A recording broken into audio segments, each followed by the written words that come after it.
In Banbridge, we recently said goodbye to one of our families who were starting a new chapter in their life as they moved abroad to work. And rather appropriately, the day seemed to be themed around journeying. The Sabbath school lesson looked at the call of Abraham and his journey. And we explored the idea of the journey and how God is with us in different stages of our life. And we preached the sermon, Journeying with God. And this video is a version of the sermon that was preached on that day. It's a little bit of a cliche to describe life as a journey. We use it all the time and, well, there's some truth to it, but sometimes we overuse it. But today, I'd like us to look at journeys in the Bible. Because I think as we look at these stories of people who travelled, we're going to learn lessons about journeying with God. And those lessons will help us in our life's journey, whether we are travelling somewhere or whether we're just going about our day-to-day life. So let's start with one of the first major travellers in the Bible, and that is Abraham. The Lord said to Abram, that's the original name of Abraham, "Leave your country, your family and your relatives and go to the land that I will show you. I will bless you and I'll make your descendants into a great nation. You will become famous and a blessing to others. And I will bless anyone who blesses you, but I'll put a curse on anyone who puts a curse on you. Everyone on the earth will be blessed because of you." This is the first major story of travel. Okay, so Adam and Eve travelled out of the garden. Cain was sent to wander. But here, God calls Abraham and he tells him to go on a journey. So what do we learn from this first journey? Well, we learn that God is a God of promise. God calls Abraham and gives him a promise. He promises him a nation. He promises him a land. He promises to bless him. He promises that others will be blessed through him. God is a God of promise. And he repeats this to Abraham once, twice, 3 times. He repeats it so he won't forget that he is a God of promise. And that's important to remember as we travel through his life, to know that our God is a God of promise. But there's something else that comes out in Abraham. We discover that he's also the God of the second, the third, and maybe even the 4th, 5th and 6th chances. Because Abraham doesn't always do what he's asked to do. He passes his wife off as his sister twice. He has a relationship with Hagar, and then he has, Ishmael, all the problems that happen there. He has battles with different people in the area, and then he almost sacrifices his son of promise. But each time, God comes back to him and offers him another start, another chance. He repeats the promise. So, as you travel with God, as you journey with God, remember, he is the God of promise. You can trust what he says he will do. And also believe that he was the God of 1st, 2nd, 3rd, 4th, 5th, 6th, as many chances as it takes. If you turn back to him, he will give you another chance. So who's the next traveller? Well, we skip a generation or two and we go to Jacob. Jacob left the town of Beersheba and started out for Haran. At sunset, he stopped for the night and went to sleep, resting his head on a large rock. Jacob woke up and suddenly thought, "The Lord is in this place, and I didn't even know it." Jacob tells us that God is with you even if you didn't realise it. He has this dream of a ladder, and angels travelling up and down. Now, you don't need this dream to know this. Just believe that there's nowhere that you can go where God isn't. This journey, this story of Jacob tells you that God is always with you, even when you don't realise it. God is with you. We don't always like the journeys we go on. A little later on, we have the story of Joseph. Now, Joseph is on a journey he doesn't want to be on. He is kidnapped. Well, his brothers sell him into slavery. He's then falsely accused. He ends up in prison. He helps someone who promised to get him out, but that person forgets about him. But eventually, he is freed from prison. He becomes prime minister over Egypt. He does wonderful good things there.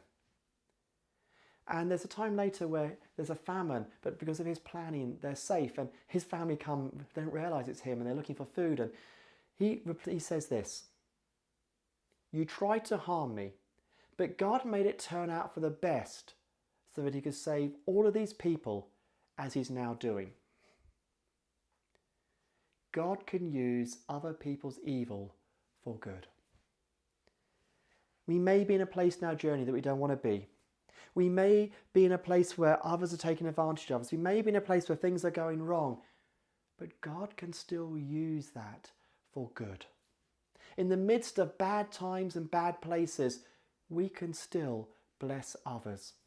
And that's an important lesson to take, because all of our journeys in life are not always going to be good. All of our situations are not always going to be good. But God can turn the bad that comes to us into good for others. We can bless others through even the worst of times. Many years later, a new king came to power. He didn't know about Joseph and what he had done for Egypt, and the Egyptians put slave bosses in charge of the people of Israel and tried to wear them down with hard work. After the death of the king of Egypt, the Israelites still complained because they were forced to be slaves. They cried out for help. God heard their loud cries. He did not forget the promise he had made to Abraham, Isaac, and Jacob. We can find ourselves in difficult times. There can be times when we feel like we've been abandoned, times when we feel like there's no one there, times when they're hard and difficult. When the circumstances change, remember this thing. The God who brought you there will give you what you need to live there. The Israelites, if we read there in the beginning of Exodus, they're put in these hard circumstances and hard times, but somehow they still survive. They almost thrive. They are given the strength they need to live in difficult times. But not just that. God remembers his people. God does not forget us. When we feel like we're abandoned, when we feel like we're alone, when we feel like life is difficult, God gives us strength. And God never forgets the promises he made to us. And we must never forget that he is a God of promise. We might feel alone, we might feel abandoned, we might feel overworked, but God gives us what we need. In that journey through life, when we find ourselves in places like this, have faith that the God who brought you there will give you what you need to be there. And God doesn't just leave his people there. God comes to the rescue, and God keeps his promise. God used miracles and wonders to fight the king of Egypt and all of his officials. He destroyed many nations and killed powerful kings, including King Sihon of the Amorites and King Og of Bashan. He conquered every kingdom in the land of Canaan and gave their property to his people Israel. God keeps his promises. That's this next journey, the Exodus, where the children of Israel leave Egypt and head towards the promised land. God keeps his promises. God rescues his people. Now that journey to the promised land, that could have been, I don't know, if they took the direct route, even if they walked slowly, they could have been there in a couple of weeks. But how long did it take them? 40 years. 40 years wandering in the wilderness. Now, it might seem that wilderness is no better than slavery, but God equipped his people. It was in the wilderness that God formed them as a nation. It's here that they learned what it meant to be a people. As the old joke goes, when did Noah build the ark? Before the flood. You prepare before the circumstances. Sometimes we're not happy where we are. Maybe in our journey through life we find ourselves in a place we didn't want to be. Different circumstance. We just didn't want to be there. We want to rush onto the promised land. But when we look back, we need to realize and we understand that God had us there for a reason. We come to realize that God used that circumstance, that experience, to equip us, to train us, to give us new skills, to bring us closer to him. Our wildernesses equip us for our promised land living. And I think we need to remember that in our journey through life. We need to remember that God has a reason for us where we are. There's another character I'd like to mention briefly who does a lot of travelling. You might not think of him as a traveller, but he was. He was a soldier. He was a mercenary. He was a bandit. He was in exile. He was a musician. He was a king. He was David. Now, I'm not going to spend too much time looking at his life and his travels because that would just take far too long. I just want to take one lesson from his life that we can apply to our journey through his life and our journey with God in our life. David wrote the Psalms. Now, the Psalms chronicle his life. They're almost like his journal. They recorded the ups and the downs. They recorded the times he felt like praising, the times he felt like crying out. They are a record of God's action in his life. So as you journey with God, as you go through this journey in life, keep a record. Make a note of when God was with you. Make a note about how you felt. Make a note of what you are learning.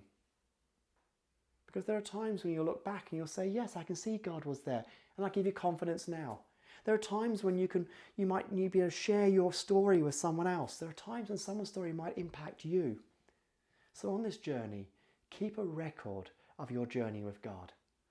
It'll bless you and it'll bless others. One day, the Lord told Jonah to go to the great city of Nineveh.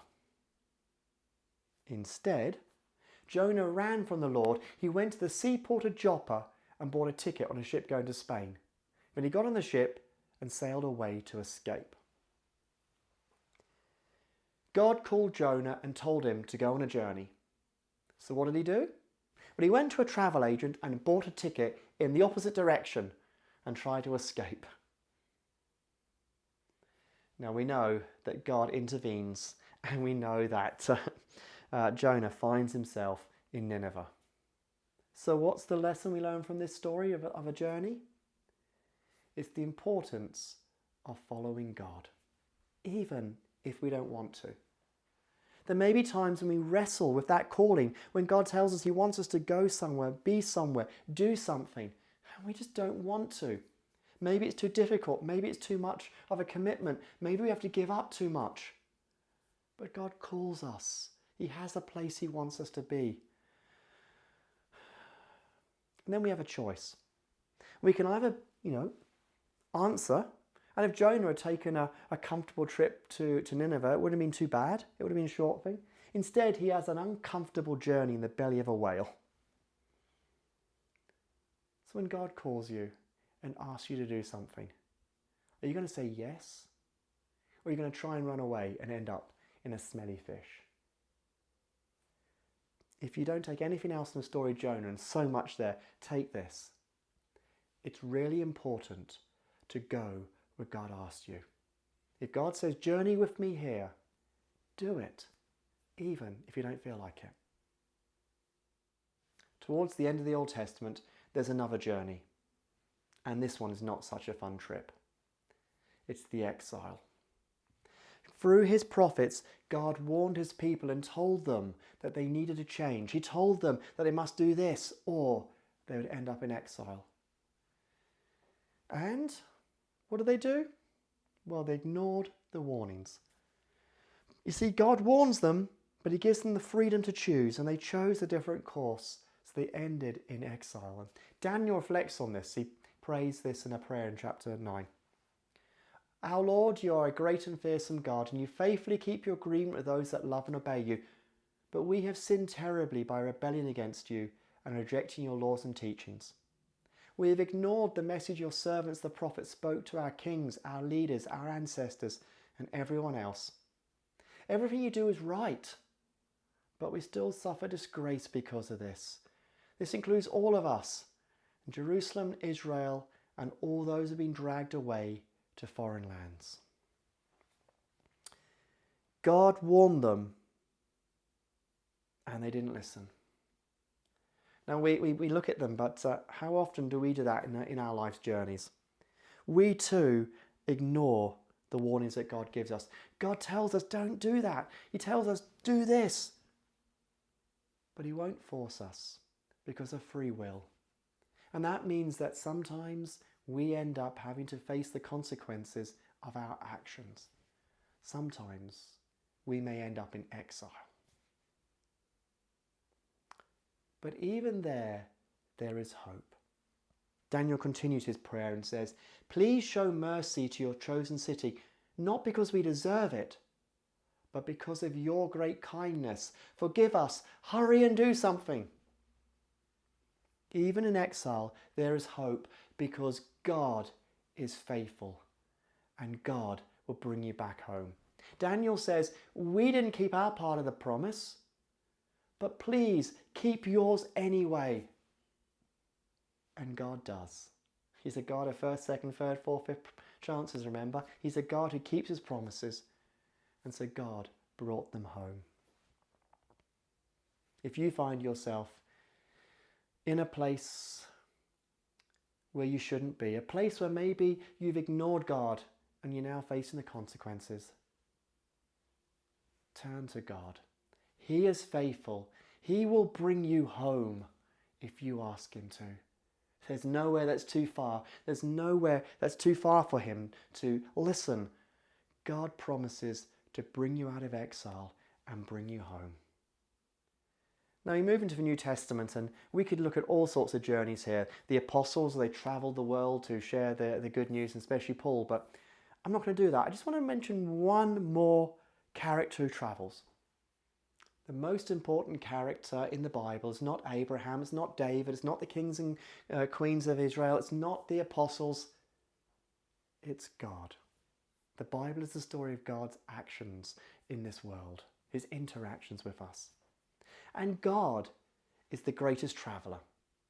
In the beginning, in Eden, when Adam and Eve sin and they hide and God doesn't see them, God goes looking for them. He journeys to look for Adam and Eve. And here in the New Testament, we discover that God goes on the ultimate journey, the incarnation. Jesus comes to this earth. He journeys to this earth because God keeps looking for humanity. God wants to save us. That journey is so important. And then, at the end of his ministry on earth, Jesus goes on another journey. He ascends to heaven. But this journey is not a one-way trip. This journey is the return journey because Jesus promises that he will return in the same way that he went. In our journey through life, in our journey with God, the most important lesson to remember is this: there is a God who travelled to this earth to rescue us. There's a God who is a God of promise, a God of first and second chances. There is a God who is always with you. There's nowhere you can be where he isn't. There's a God who remembers you, and he uses even the bad situation you find yourself in to bring good about. There's a God who is with you in difficulty, a God who rescues you, a God who equips you, a God who takes you to places, even if you don't want to, he's there with you. There's a God who, even if you abandon him, you call out to him, he'll take you back. There's this God who searches for you, a God who journeys to this earth for you. Remember that. And then remember that he has one more journey left for you. He has promised to come back and take you to be with him. The ultimate journey with God. In your life's journey, whether you are travelling, whether you're going to a different place, or whether you are just having your day-to-day experience, journey with God. Record your journey, share your journey, but most importantly, live your journey with the God of promise, the God who has come looking for you, the God who has promised to come back for you. Journey with God.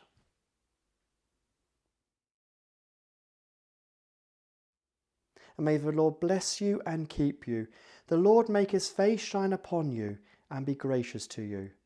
The Lord turn his face towards you and give you peace. Amen.